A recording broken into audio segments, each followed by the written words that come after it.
যুদ্ধ নয় শান্তি এমন প্রতিপাদ্যকে সামনে রেখে জাঁকজমকপূর্ণভাবে নিউ ইয়র্কে অনুষ্ঠিত হল 4th ওয়ার্ল্ড ফেয়ার ফেস্ট অনুষ্ঠান। রোববার উডসাইডের কুইন্স প্যালেসে আয়োজিত অনুষ্ঠানে প্রবাসী বাংলাদেশি ছাড়াও নিউ ইয়র্ক স্টেট ও সিটি প্রশাসনের বিশিষ্ট ব্যক্তিবর্গ উপস্থিত ছিলেন। অনুষ্ঠানে নবাগত অভিবাসীদের সমস্যা ও করণীয় এবং প্রশাসনের করণীয় সম্পর্কে তুলে ধরেন সংগঠনের চেয়ারম্যান মাসুদ রানা।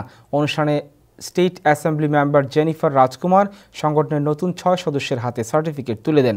এ সময় জেনিফার বলেন, অ্যাফোর্ডেবল বাড়ি করার জন্য বর্তমানে তিনি $6 মিলিয়ন প্রদান করবেন এবং পর্যায়ক্রমে এই অর্থের পরিমাণ আরও বাড়ানো হবে।